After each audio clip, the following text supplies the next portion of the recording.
Good morning, everyone, and welcome back to the Agronomy in Action Insight series. We're very excited to have you here with us this Thursday morning. If you were able to make it last week, we appreciate you coming back. And if this is your first time, welcome in. Today, we have a great hour planned for you all around crop stress and product performance, really tying in how weather affects us in the industry of agriculture. With that being said, we have two presenters with us this morning to walk through this topic. We have Justin Welch, who's the head of digital ag at Syngenta. And then we also have one of our agronomists at Golden Harvest, Samantha Courtbine, joining us. She covers the state of Wisconsin. So we'll jump into content here this morning. Appreciate again you all being with us. And I'm going to pass it over to Justin to get us started. Thanks, Julia. This morning, Samantha and I are going to cover crop stress index, how the weather and the crop stress does affect performance, and maybe a few things that we can do here at Golden Harvest to help you pull these tools into your farming operation and help you be successful. I always, when I think about weather, I flash back to thinking of a barometer. And my grandfather used to live or die by the barometer in the morning as they were walking out of the house to head to the barn to do chores or heading to the field. They'd be thinking about that barometer of is it trending towards very dry or towards stormy and rainy?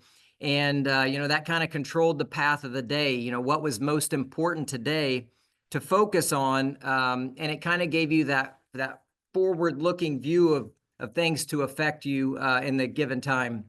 When we were chatting before the session, I was talking about my old man knees, kind of the same way, acting as that barometer if they're popping in the morning or not. So let's dive right into this. As you think about how the weather and crop stress really does get affected, there's so many things that affect our crops. When you think about whether it be hybrid or population or planting date or weather or soils or different management practices, all of those things really do affect how our crop performs at the end of the year. And I really love this trial. It's from the state of Iowa, where we had 4 different locations. And the map in the middle, you'll see different amounts of precipitation and also different temperatures in the lines and in the shading of the colors. And at those 4 different locations, we had the same hybrid, G11V76, which is one of the top hybrids for Golden Harvest and has been for a couple years. But in these 4 locations, you'll see that they're literally 100 miles apart, and the performance at these different population levels, really deviate quite a bit when it comes to yield. And when you think about that, what caused the difference in yield? It's the same product, you got the same populations, but you got much different planting dates from April 13th to as late as May 19th. Well, what does that mean? Well, that means my growth stages were different through the year as they were facing the different weather challenges that came through the year. And even though they're 100 miles apart, you could have had much difference in your yield environment or in your soil types that were causing those yield environments along the way. And to me, it's just really difficult in agriculture to make predictions and to think about what's going to happen, assuming that it's going to be the same year over year over year. And it's just not necessarily the case. And if you take 3 hybrids, 11V76, the one I just mentioned, is up at your top left. In the middle, you have G10L16 at the right, G08R52, 3 different hybrids from 108 to 111. And the 2 different bars are 2022 and 2023 performance. And you'll see that those products all perform differently in different years.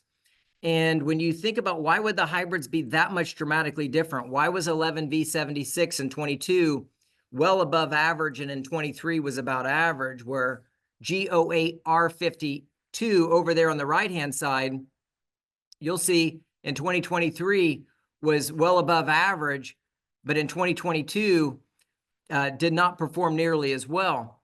Well, what caused that is most likely they were in different weather environments in those years.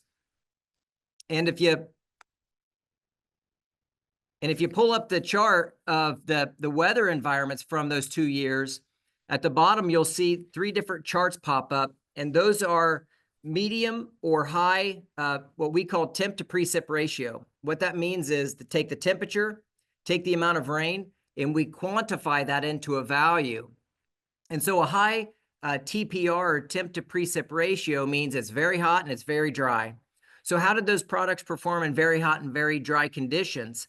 And that's what we saw in 2023. And you'll see that that performance was different than it was in 22. And the weather was a huge driver in performance.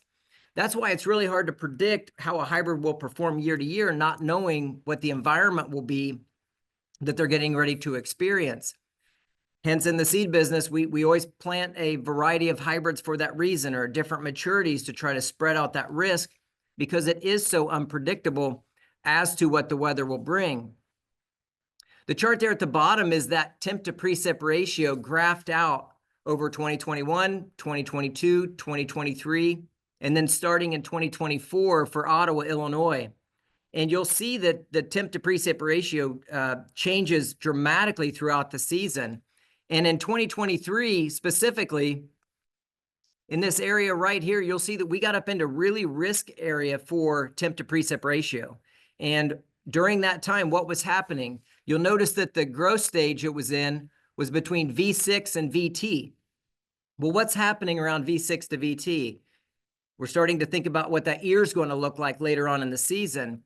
And you might have had hybrids that were affected differently from having that hot, dry conditions early on. And we saw that in our performance in 23. Well, 2024 didn't act that way. 24 started to be much different. We were very cool, very wet to start the season. And then we had a spike of warm weather, but then it immediately cooled back down in a lot of the Midwest. And and if you were on the session last week, Bruce walked through last year's growing season, and it married up to that very well of what our crop experienced.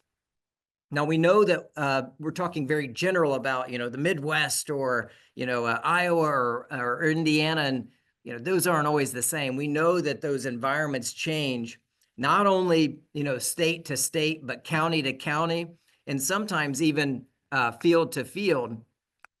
And so as we think about that crop stress index, how do we make that applicable for you as a farmer to be able to make those predictions of, how performance may turn out for the year? Or what are those things that crop stress index is indicating that will allow for you to make different management recommendations, or make changes live in season in order to help make sure your crop does perform it as best as it can?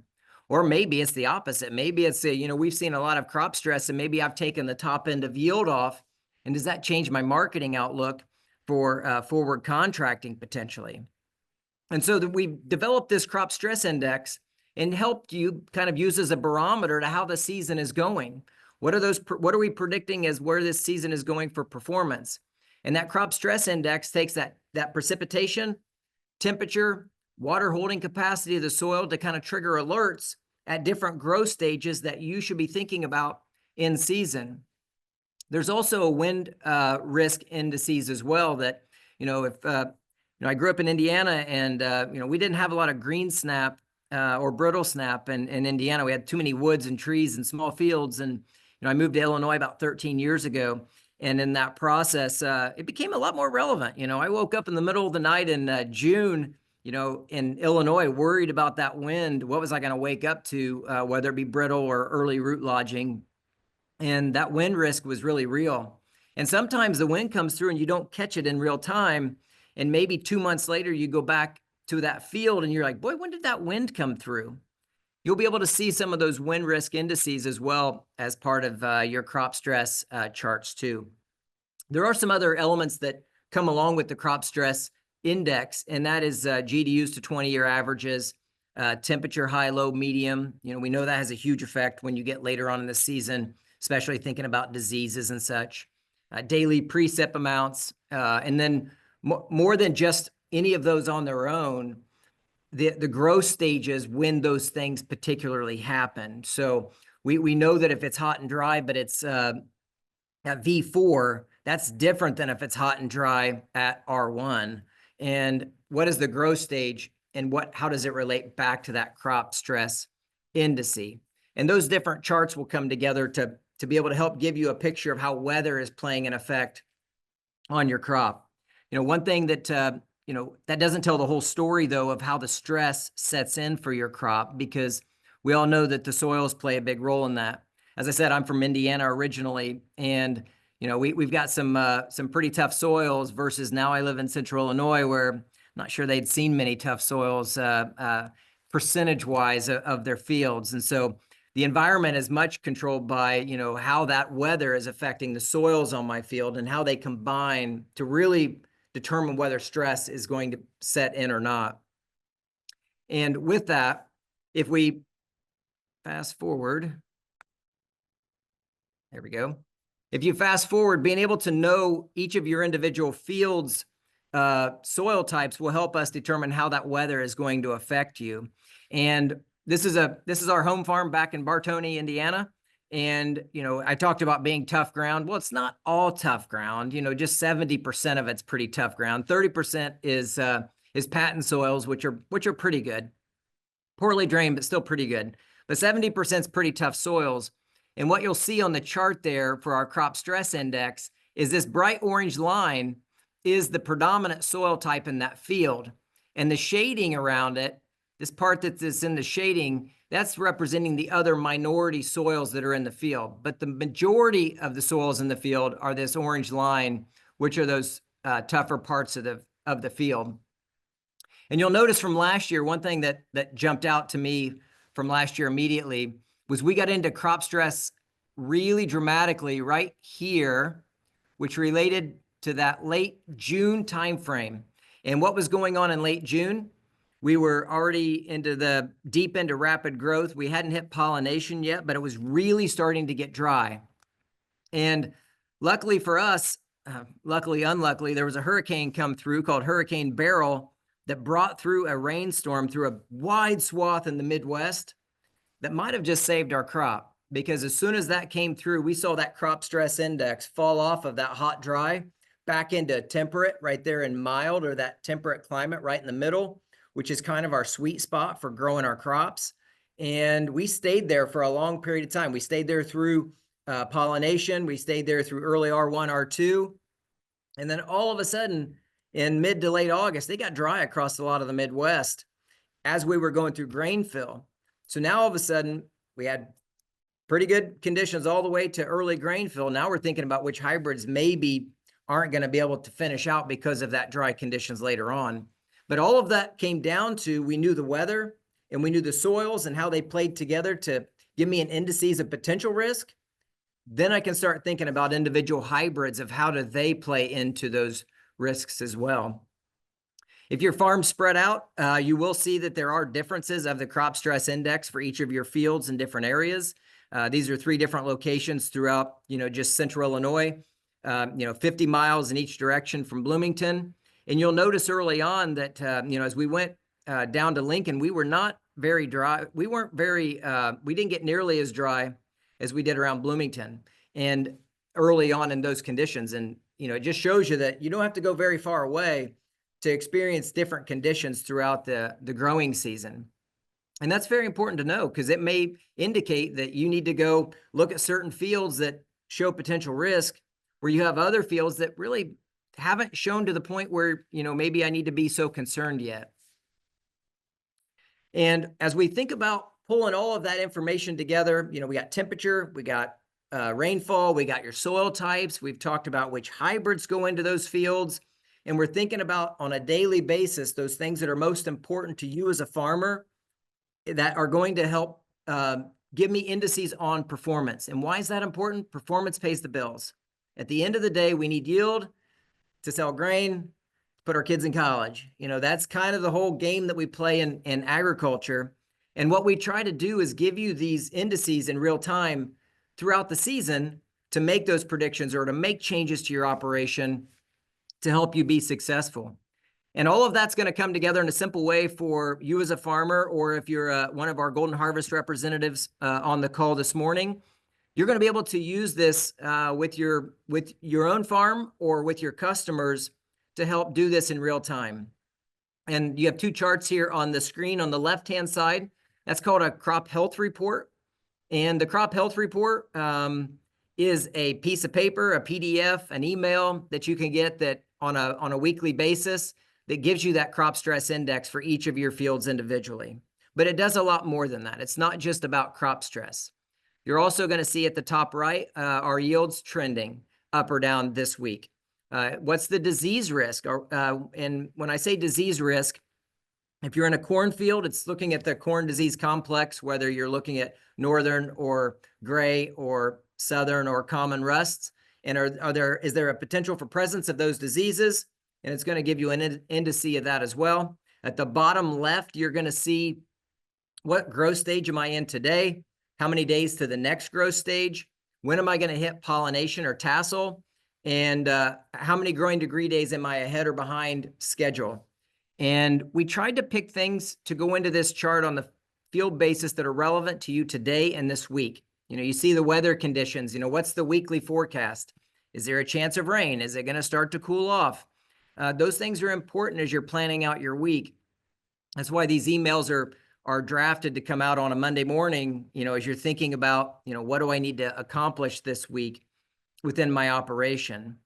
On the right-hand side, if you just like crop stress or you want to see what your soil maps look like, we can print those off for you as well and send them out as a PDF.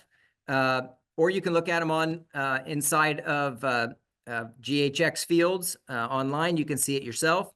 But it would allow for you to see what growth stage and what crop stress is happening in real time. Like if you didn't want to wait till the following Monday in order to see what it's looking like, you'd be able to do that in real time along the way. I think both of these are going to be really impactful for helping you this summer manage your fields. It's new from Golden Harvest, and we really think it's going to help pull all of those elements together to help you maximize performance and maybe put some management into play that can help you change how your crops perform. We've spent the last couple of years developing a mobile app that's available on iPhone and on the Google Play Store. But in reality, this is, I think about my grandpa's truck. Never did you get in his truck where you didn't pull the visor down and you had some papers up there that he collected from a meeting or something that was relevant that he wanted to keep for later on in his operation. And, I think about these crop health reports, the Monday morning, you just print them off, throw them in the visor, and you got it with you all week to think about, what's going on across your operation. And so when we think about all this and theoretically how this would operate for you, as we flash forward to the 2025 season, how would you use this? Your agronomists use this, others use this to help you in your operation. And I'm going to pass it over to Samantha, and she's going to go through guidelines and scouting and management items. Perfect. Thank you, Justin. Good morning, everyone. I'm the agronomist from Wisconsin, and when this tool was rolled out to us at the end of last year, I was really excited to be able to use this in some of our actual field examples and explain to growers what happened at each timing, why we saw things that we saw, and it was very useful. But I think the real power is to be able to look in season, throughout the season, and actually make management decisions in real time based upon what we're seeing. So just to walk through some examples of things I'll be looking for moving into this season as we go along. In 2024, you'll see, start here in the bottom left-hand side of the screen, we had a really wet spring in Wisconsin. And so when we're able to see that, things we're already starting to think about. How much nitrogen and sulfur are we leaching? What is our potential now for stalk rots late in the season? And what's our risk for soybean diseases? All of those are already starting early season when we are in these cold and wet conditions. I'm also monitoring weed control. So when we have these wet springs, there can be some flushes of weeds. And I wanted to also mention that in the GHX app, you have access to satellite imagery. And what's really cool early season is that actually it's easier to pick up on weeds. The flush of weeds, they kind of light up on satellite imagery more than the crop does. And so that can be a useful tool as well. Now in 2023, we had a very different spring. So that was very dry for us here in Wisconsin, especially through June. And so we're looking at other aspects. So also looking at weed control as those residual herbicides can't stay active as long. evaluating emergence if it wasn't planted into moisture, but also potassium can become tied up in the soil over prolonged periods of drought. And so we need to think about how we can get more potassium into the plant. Now, I think a lot of us look at these things and go, well, intuitively, I already knew it was a wet spring. I already knew it was a dry spring. But being able to quantify this and compare it between different fields, you might be able to prioritize, okay, this field might need that rescue nitrogen application more than this field. As we move into some further growth stages, so at V5, it's a very critical growth stage. There's a lot going on. The growing point is just becoming above ground, and it's also our first yield determining factor with the number of kernels around. But that's because of what's going on there. It's critical for herbicide cutoff dates, but also scouting for insects and hail, because that's a really vulnerable point when the growing point becomes above ground. So as we think about if we can know what fields are getting to V5 first, maybe which ones we need to prioritize for herbicides first. As we move into late vegetative stages, it's also determining the length of the ear. So as we got a little dry in Wisconsin, that was critical this year, and I'll walk through a couple of those examples. But we're also looking at peak nutrient uptake at this time. Right before tassel, we're really vulnerable to green snap. And so if we had any later wind events, we would be watching that at that time. And then also if we need to come back in with more nitrogen or other nutrients. As we move into tassel, I think a lot of us are thinking about fungicide at that R1 growth stage. And as you're booking those planes to come in and spray your herbicide, or you're getting your co-op lined up to come and spray your fungicide, it may be helpful to know which fields are going to be tasseling first, which ones need to be prioritized. And so you can actually use this tool as it has that growth stage component. Which ones do I need to schedule out first? If we also are starting to see drought come in at that tassel time, and maybe retroactively you're looking at this, maybe how did that impact pollination? How did hot nights during this time impact how I yielded this year? But also if I start to have rainfall at this time, what is my ear rot susceptibility? Finally, as we go into the reproductive stages, we're starting to have the kernel depth component. So we're really filling out the yield at that point. And we can start to incorporate the yield estimation, the kernel count tool, as many of you have available to that to do those yield estimations. We can start thinking about the disease risk. The tar spot indicator is also an aspect in the GHX app, and start to incorporate that as well. Finally, just to wrap up, that you can also use this to start thinking about your chopping window. As Wisconsin with silage is really important to us, our chopping window and our harvest timing can be used as well. So lots of decisions to be made in season. But to just go through a couple of, first we'll have a poll. Did any of you have any of these factors that I just went through? I know it was a lot of factors that really impacted your yield this past year. So it looks like the results came in. The wet spring was definitely probably a driving factor for a majority of you, absolutely for us as well. And the season-long impact that had it's crazy how looking back you can see how that impacted you at the end of the season. So just a first example of how we used this even last year when it was rolled out. We had a lot of wind in Wisconsin. That's not something we typically experience. And you can see how much wind we had throughout June, but also into August and September. And this was a plot. It was planted late in June. And we had everything from 105 day to 114 day. And this hybrid, actually that is shown here in the picture, is not a green snap susceptible hybrid. However, it was actually the only hybrid in here that experienced some wind damage. And you can see it kind of back here in the corner that it's the hybrid that was just starting to silk. So it's very vulnerable actually more to timing to one of those late season wind events. So what's really powerful to me is being able to say to the grower, I think they often think like, oh, I don't want to plant that hybrid, it's susceptible to wind, but really it wasn't that. It was the timing of when that wind hit and how far along that product was in its life cycle.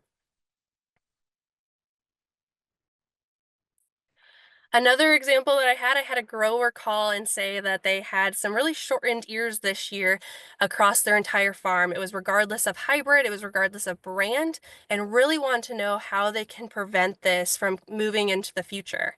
So a couple of things that I'm looking at is here in the precipitation. We had some large rain events, and on their sandy soils, they experienced some major leaching of their nitrogen. And so that's one thing to think about. Can I come back in here, add more nitrogen, but also can the plant take it up in a timely manner? Because as you can see here, as we got into July 21st, July 27th, that is when we are starting to tassel in this field. And remember, if you confirm your max script and have that planting date and seed and maturity in here, that would pop up here at the bottom.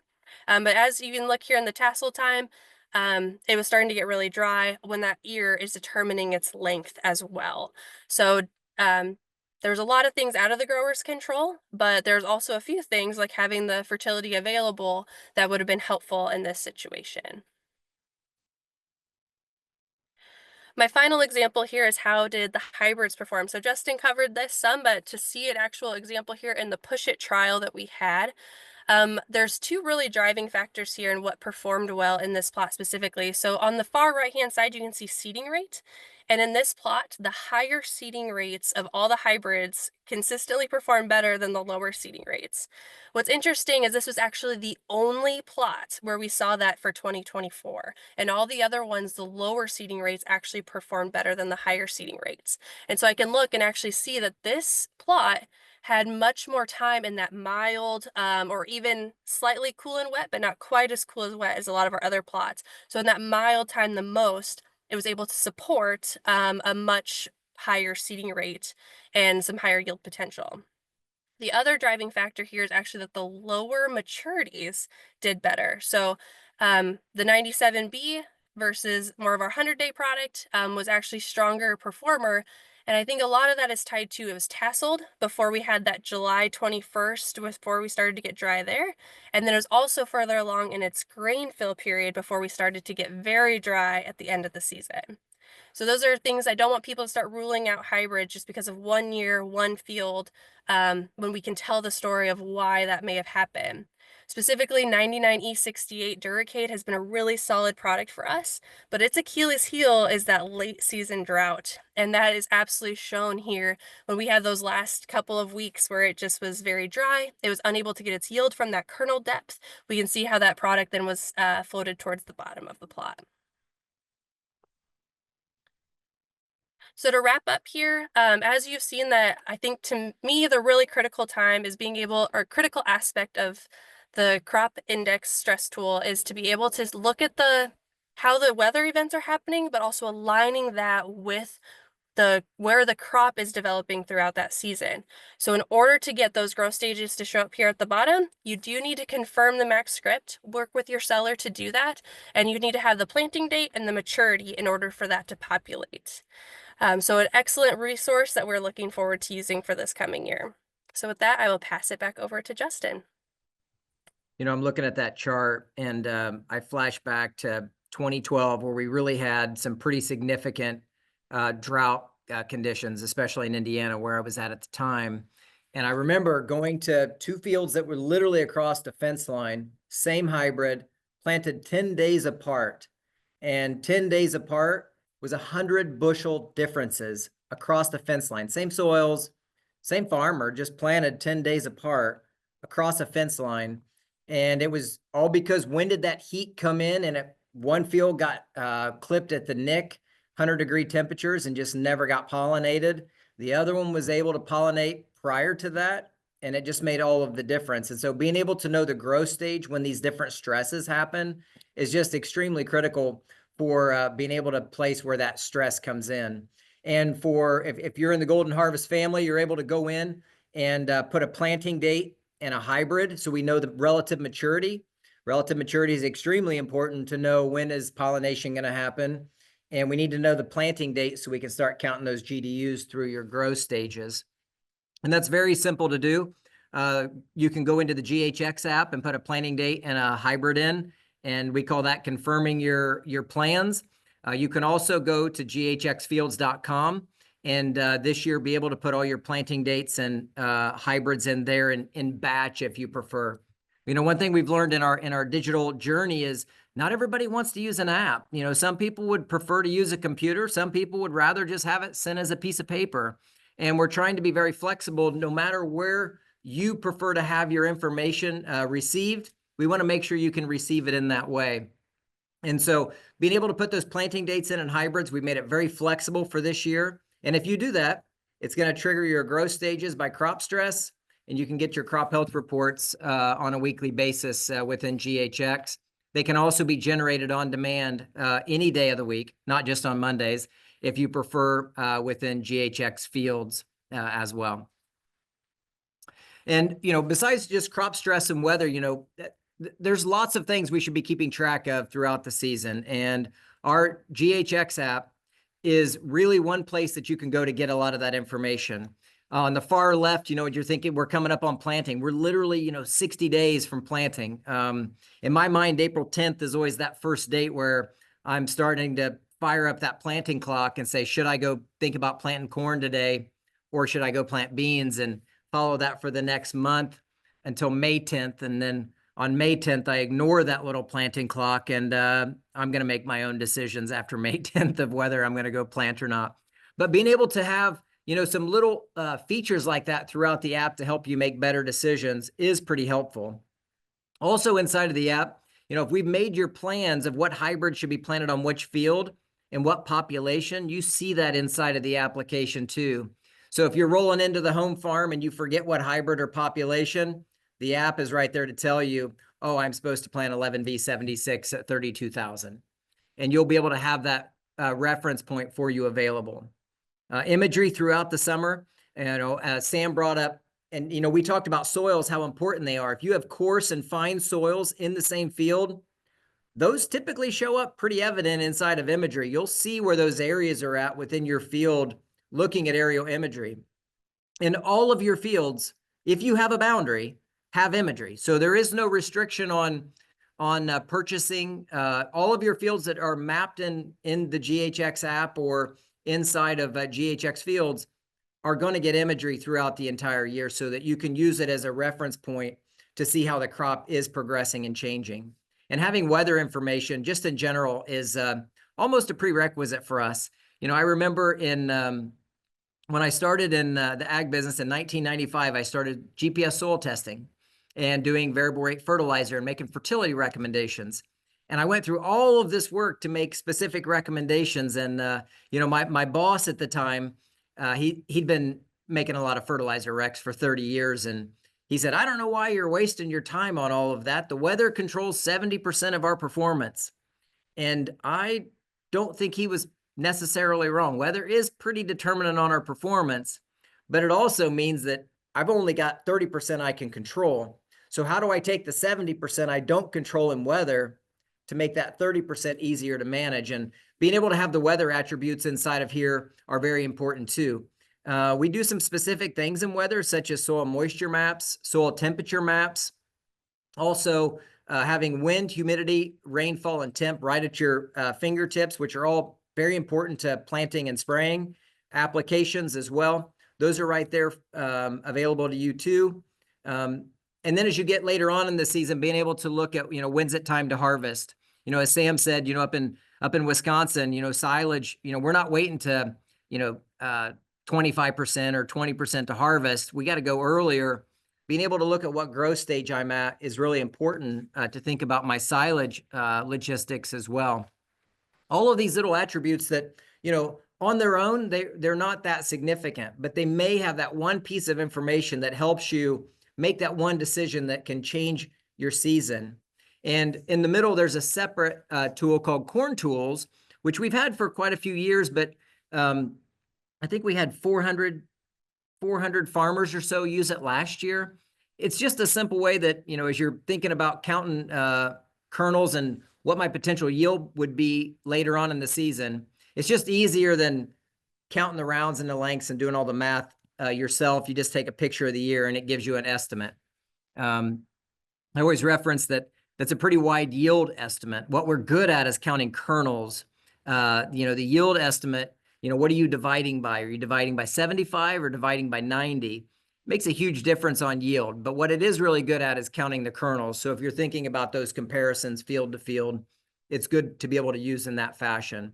And so the app is available for you to be able to make some of those decisions throughout the season. As I said, or as Sam mentioned earlier, if you put your planting date and hybrid in that you planted, all of these things track to that hybrid in that field by growth stage throughout the year. If you're not an app person, we still have the paper. If you want a PDF, you want an email, you can receive them that way as well. Our focus is we just want to get the information to you. And how do you want to receive it? And I think we've made that pretty flexible. As we look to move forward, we just need less button clicks for you to be able to, if you're going to use the app to make decisions, don't hit the button 10 times. You need to have the information at your fingertips. So going into this spring, when you're in your planting tractor, on the main screen, there'll be a button on the left-hand side that you'll see that says MaxScript Live up here in the top left. And what MaxScript Live is an easy way for you to go right in and look at your planting clock, or to be able to see the spray clock. I didn't mention the spray clock earlier, but the spray clock just gives you an estimate on, is it too windy today or not windy? It's never too windy, but could be too windy. And it will tell you on there by hour when are the best times for you to spray. And there's also some other indices that you'll see inside of MaxScript Live. But the idea is to just make the information easier for you to get to and to be able to make decisions from. And, the last piece is if you're in the app starting in June as a farmer, you're going to have access to CropWise AI. CropWise AI is just a way to look at product knowledge, crop production questions, basic agronomy. The question came up yesterday on rootworm diapause and where's it most common and when should I fear that and how is it different than other rootworm, and being able to go in and ask simple questions and to get agronomic answers that are based on Golden Harvest agronomy. The CropWise AI is fed with the agronomy that's very rich within our organization in order to help give answers to our customers. So it's an easy way for you to get really simple answers around agronomy or crop production, but it also has a Rolodex of all of our products in it. So you have the ability to, if you see a new product somebody's talking about, G03U08, well, tell me about it. Does it have good roots, or what's the disease tolerance? And you can get all that information directly there as well within CropWise AI. I think that it's an easy way to know about Golden Harvest in general, and all of that information is right there at your fingertips. For me, the biggest accomplishment with that was having our own agronomy information feed that information back to our customers in a real-time way, and also for our customers to get to know our products in a simple way. We still produce catalogs if you prefer catalogs for your product information. But if you want to just ask simple questions about each of our products, all of that is available in there as well. And to kind of, round it out, we've got some really nice opportunities for you to find out what hybrids go on which fields. And, as we think about that crop stress index is very much tied to hybrids. As we think about hybrid recommendations for each of these fields, one of the things we specifically do is look at all of our 20,000 trials and say, out of the hybrids that you're purchasing, which one of those purchased hybrids would fit in this field? And we look at that field and we look at the soils and we look at the weather, and then we look at our trials and say, for this type of soil and this type of weather environment, which products are going to perform the best? And we make recommendations based off of that. So if you think about this crop stress index that you're going to see live throughout the season, that's the same indices that we're using before the season to help predict which hybrids will work best for you on your own operation. And I think that, we're a technology leader at Golden Harvest, and we're going to bring very innovative agronomy-based tools that are going to help our products perform on your operation. And to me, that's what's most exciting about the future of Golden Harvest is we've got really good products. We got really great agronomists. How do we take that agronomy knowledge with good products and get to know your fields better to maximize your performance? And with that, I'm going to turn it back over to Julia, and we'll wrap up the session. But thank you all for joining. Make sure and stay and sign up for this, because you just saw at the beginning of the session that, we're giving away real prizes that are a lot of fun that they won't let me sign up for unless you just want to send me one. Julia's fine too. But make sure and get registered for the prizes. And I think she's going to announce those at the next session. So appreciate the last 45 minutes with us. And I'll let you finish it out, Julia, with the sweepstakes. Yeah, appreciate it, Justin and Samantha. What a great morning we've had here with our customer base. With that being said, I'm going to leave this up for a few minutes here as we jump into Q&A before switching over to the CCA QR code as well. So Justin, Samantha, feel free to come off of mute in your camera, and we're going to just ask a few questions that are in the chat. So encourage you all to submit questions here. We have a solid 15 minutes to answer anything that's on your mind. So Justin, one of the questions was around how to access the GHX app. So we could start there. Where can you access this in the Google Play Store? What's the timeline on that, and how do I access Google Play Store? It's the Achilles heel of my life. We went through a redevelopment of the Google Play Store app for GHX over the last 4 or 5 months, where we just rebuilt it. Google had some different requirements, so we started over rebuilding the app, and it's going to be available in the month of March. It'll be in time for planting for you for sure, to be able to go through the Google Play Store. Apple Store has the newest versions and is up to date. I've joked with folks through time that for the number of, and this is an interesting stat, only 18% of American farmers use Google versus 82% have an Apple device. And so the Apple device tends to get more of the usage, but we have a lot of Android users that we have to take care of. And we're going to have those to you by the month of March for if you're in the Android family of software. If you have a Google phone, you can still access GHX fields.ghxseed.com online, and you can see your fields and put in your planting dates and crop stress. You can do that on your computer in the meantime if you wanted to see that from last season. But the Google app itself will be out in the month of March. How did I know that question would come up? I just knew it would. Everywhere I go, that Google question follows me around. Haunting your dreams. All right. Another question we have here is, if I don't plant 100% of Golden Harvest, can I still get this information and leverage these tools? That's negative, Ghost Rider. You have to be 100% Golden Harvest for everything that we do. No, I'm teasing. We prefer that you are. We want to serve your farm and operation, but all the tools that we have available are across your entire operation. So if you got 1,000 acres and there's 200 acres that you're not planning to Golden Harvest, if your fields are mapped, you can still enter a hybrid with a relative maturity and a planting date and get similar information. The only caveat is, we do know Golden Harvest products better than other companies. So when you think about those growth stages that you're going to see, we're estimating those off of the relative maturity that those companies publish. So if they say it's 111 day, we go off of a standard 111 day growth curve for those products. If it's Golden Harvest, we're pretty specific to hybrids. If it's not Golden Harvest, then there may not be quite the specificity. And if you know some hybrids and some companies, they may be a 111-day hybrid, but they may silk like a 107 or a 108. We're not going to know that for other companies. We're going to just assume it's 111. It silks like a 111. It matures like a 111. But you're still going to have a generalized growth curve for those other companies as well. So if you map a field, all you have to do is map a field. You're going to get crop stress. You could put in another company to get your CSI scores, and that information will come through. And if it's Golden Harvest, then of course we would have a little more knowledge on those because that's who we are. But other than that, you can use it across your entire operation. Yeah, Justin, a question around fees. Are there any fees that are associated with any of these tools? I was at a meeting last week and somebody offered to pay me $19,000 for access for the year. And I said, no, I will not take your money. Oh. It is actually, it's a free service. It's a free app. If you work with a Golden Harvest dealer or a GHX specialist, they can get you registered for the app.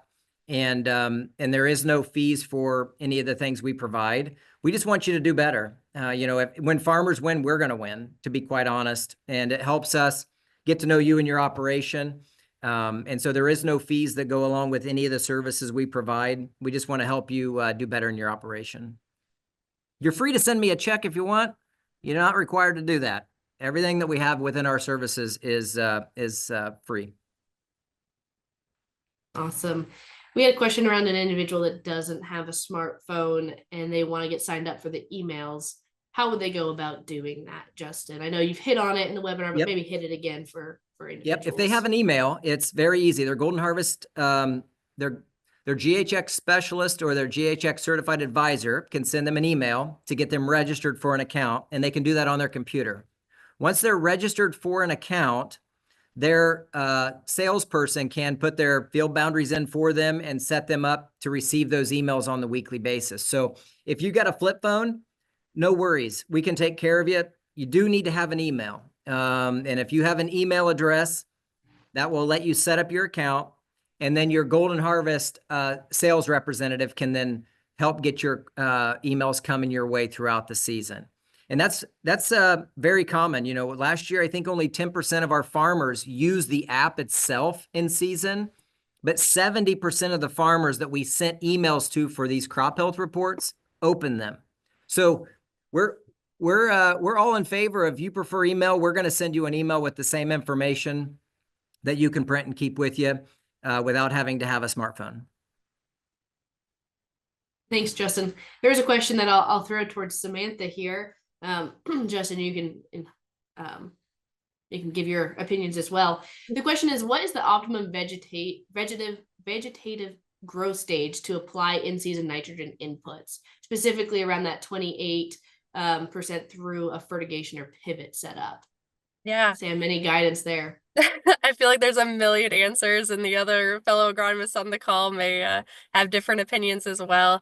I definitely would like to have a lot of my nitrogen up ahead of like the V6 to V or tassel time. I want a lot of it up front available for that peak uptake right before tassel. But there's absolutely a lot of value to putting some more in late season as well. So definitely, spacing out those applications is really critical. But I do think one thing that is really cool, actually, our Agronomy and Action research team, I believe it was in 2023, had some really cool data about the value of rescue nitrogen application. So that really could pay off. So if we've had the wet spring like we had, it is absolutely worth going back out there and putting more nitrogen out there. Yeah, I worried about that this year. As we got, all the way through May, that crop stress index stayed in, very wet, very cool. And I'm like, boy, this is going to be a nitrogen year. I hope people are thinking about later season nitrogen. 35 to 40% of your nitrogen is needed post-tassel. That doesn't mean you apply it post-tassel. It just means it needs to be available at that time. And from this season, that was something that we needed to be thinking about. And, as far as the timing goes, that's up to you and your own logistics. Everybody has different logistics. Do you have Y drops? Do you have a way to put it on late? Are you going to bend over the corn, as it's, getting to V8 and just trying to put it on as late as you can? Just remember, you need to have some of that available post-tassel. And watching that crop stress index could tell you whether or not it looks like it could be a nitrogen year or not, where that could be a big effect on performance. Justin, there's another question that's a little different. I know we hit it with CropWise AI, but the anonymous kind of asker said, I keep hearing about AI. How is Golden Harvest utilizing AI? I don't know if you want to talk on a larger scale there as well. Yeah, we've been heading down, the AI. I've been thinking about AI for about 2 years of how does it play in agriculture, and because agriculture is so hard. You think about, I started with this map of Iowa, 4 plots, 100 miles apart, same product, same populations, huge, vastly different performance throughout the year. And it's hard for AI to think about what is the ideal management plan for this field for this particular year. And I really appreciate AI's honesty. It says that agronomists are needed in order for farmers to help win because they know specifics about your fields, your management, your operations to make decisions. But where I think AI comes in is to help us gather attributable information to make that decision that's right for me. And to me, that's where AI can make a big difference. And I think we're leaders. I know we're leaders. Last year, we launched CropWise AI at the Farm Progress Show. multiple other vendors from other large companies were coming by the booth to say, what are you doing? How's it working? How are you, what models are you doing? And, we made our own models. And to me, that's what's really critical is we use our own information within Golden Harvest to help derive the answers that help farmers make better decisions. And we're not just Google. It's not like just going to a Google browser and typing it in and hoping whatever they rise to the top as a response is correct. The things that we're doing are very unique to agriculture. They're very unique to the industry. And AI will be a part of all of our lives in the next 3 years, one way or another, whether we know it's affecting us or not. It's going to become a part of the mainstream of society. In agriculture, what it's going to help us to do is collect that attributable data to make those intuitive right decisions as people for our farmers. And so I'm really excited about our journey to this point, and we're going to continue to lead in that space. And if you ever have questions, a great way to learn is download the app. And at the top, it says, learn about Golden Harvest. You can ask questions and you'll realize quickly that it is not Google. It is literally going in and trying to reason through what is the best answer to give you for your own scenario or situation. And that's what makes it unique. So pretty cool where we're at, honestly, Julia. And I think we'll continue to progress in that space. Yeah, appreciate you expanding on that. Justin, this has been the Q&A session for you. You're gonna need a drink of water after we finish here. A question from actually our internal team on the R&D side. We have a Syngenta employee in the research and development and trialing. How can we get our research field? And the question is, how can we get our research fields embedded in these tools as well, from an internal perspective, if possible? Well, there's a fellow named Doug Kirkbride that is one of our product placement scientists that him and I have been working together to set up an account so that our R&D trial locations could also see crop stress index. So you think about, across all of Syngenta seeds in North America, we have 20,000 trials. Many of those are internal trials looking at that next generation of product performance. And how do we help track CSI for those individual trials so that next generation of product our farmers buy, how are we making some decisions off of using crop stress index as well? And we'll be working with many of the product placement scientists this year to map some of their fields and to start using crop stress index and how does it come in that decision-making process for advancing products of the future. So we're heading down that path, as well to help internally make that next generation of product.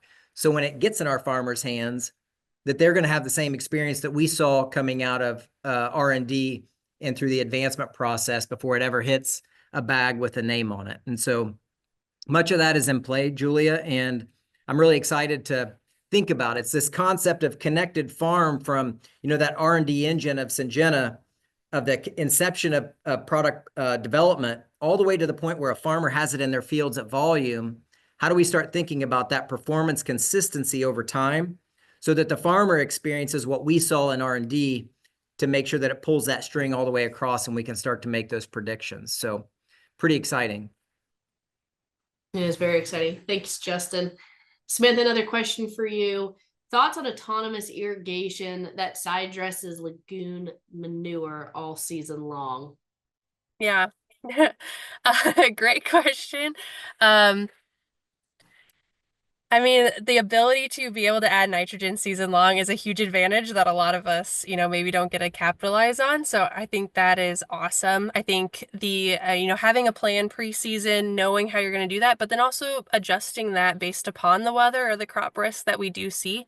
So spacing that out over time, like I said, making sure that there's plenty available prior to peak update, prior to tassel, but then also the ability to put it in, being able to add more nitrogen in late season time as well. So just really being able to spoon feed is the term that I know we use a lot, but to have that season long nitrogen and being able to adjust that based upon the weathers where the addition of this tool can be helpful. So I don't know if I completely addressed that, but definitely can dive into the specifics for your operation with your agronomist. Thank you, Samantha. There's a question on how is Golden Harvest going to train us on how to use this tool. I guess I can take a high level there. We have this incredible training. This has been recorded. So if you want to look back on how Samantha is using this in field or kind of how it's developed from Justin's perspective, that will be available following today's session. You can also connect with your local agronomist. Our sales team will hopefully be trained up here as this tool comes out, and then your agronomist will be a great go-to person along with your seller. So there's that. I guess our last question before we wrap, Justin, there's just a question around when we've said it a few times now, all you need to do is enter a product and enter the date. Could you just do one more high-level overview there of confirming that quote-unquote max script and how someone can do that or connect with their seller, and then we'll wrap. Yep. On your training question, if you're internal, a sales representative or a representative of Golden Harvest to our customers, there'll be a webinar late March that we'll record that you'll be able to go back and watch. That'll kind of walk you through the button press process of here's what you're going to do to help put all this information in. And it will help you, especially in the new process of being able to put planting dates and products in, as Julia was referencing in this question. You know, if you've got a plan before the season that has this hybrid in this field at this population, in GHX fields or in Illuminate for Golden Harvest, if you're internal and old school like me, you know, using Illuminate or GHX fields, inside of there in the field activities, you can just highlight a bunch of fields and hit confirm planting. And when you do that, it'll pull up a chart that says, here's all my fields, here's what we plan to do. And if you did that plan, all you got to do is put in your planting dates and hit save. It will then start calculating growth stages for all of your fields on your operation. And so it is 100 times easier than last year. If you were part of that process a year ago, and Samantha, you can probably attest to this, inside of the GHX app, you can do the same thing, but it's one field at a time. I click a field, I click the crop, I click the product, I click the population, I click a planting date, I hit save, I click another field, I click I go through this process. And in GHX fields, you'll be able to pull up all of your fields at one time and look at the plan you did and put in planting dates. And what might have taken you 20 minutes in the app will now take 2 minutes on GHX fields. And for that process, Julia will have a webinar to kind of walk through that mid to late March as we prepare for spring, because I think people will really appreciate the simplicity to do that because it's so powerful. You know, Sam's information she shared, half of the value is knowing the growth stage it was in when those stresses happened. And if you don't put a planting date and a hybrid in, we're not going to know the growth stages we were in when that stress occurred. So we knew it had to be super simple to get that information in the system. And now our folks will be able to do that in an easy way, and we'll be able to do that for them. Thank you, Justin. We are at time. Appreciate you both joining us today. If there are any additional questions, as we've kind of alluded to a few times, please reach out to your Golden Harvest seller or your local Golden Harvest agronomist. They'd be more than welcome or more than willing to connect with you. Appreciate the time this morning. Hopefully you got at least a nugget or two out and you will connect in and see and kind of leverage some of these digital tools this summer. We hope you have a great rest of your day, and we look forward to seeing you next Thursday for another informative hour and to see who won the giveaway from this attendance or today's attendance. So appreciate it, and you all have a great Thursday.